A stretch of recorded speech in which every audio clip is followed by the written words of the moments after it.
unless the heart is changed, don't expect the streets to be changed. Unless the heart is changed, don't expect the halls of the legislature to be changed. And unless the heart is changed, don't expect the systems of the world to be changed. And I think the thing that gives me hope is that the revival doesn't start with Matt and Laurie, as far as I'm concerned. The revival doesn't start with tearing down a statue, or the revival doesn't start with hate language between conservatives and liberals. The revival starts right here. It was R.A. Torrey preaching a revival that says, if you really want to start a revival, go home, draw a circle around yourself, and begin the revival with the person in the circle. I'll tell you, ever since the George Floyd death, which was horrific, no human should die like that.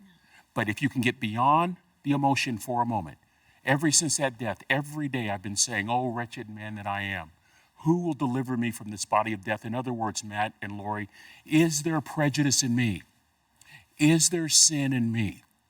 And the reason why I talk this way is because even with my bibliocentric point of view, even with my various point of views, they have not been able to override the racism in our country. And so I have to point to a better day. Martin King referred to it as the beloved community. I have to believe in a better way. That's why my hope is in the revelation found in Jesus Christ. That is the only one that can heal us. Please hear my heart. This isn't a police issue. This isn't a protest issue.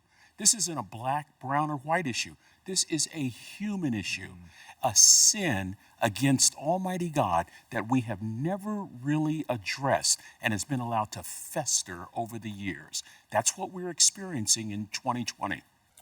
I think we've become too white, we've become too black, we've become too liberal, and we've become too conservative.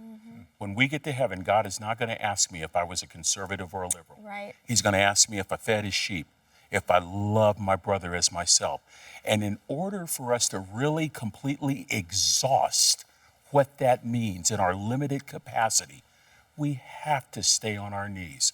The revival has to begin with each and every one of us asking ourselves, what's in it for me? Nehemiah on the wall, the sins of his nation he placed upon him. I have so many precious friends that mean well, and they will say to me, Rick, I don't feel a need to ask forgiveness for something that I wasn't involved in.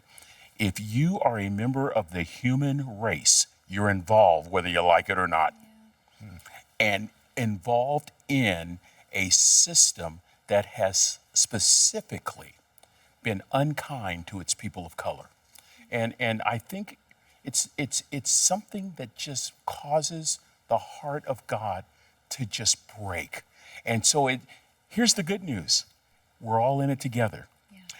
Who said this? Was it Martin King who said, we may have come on different boats, but we're in one boat now? That's right.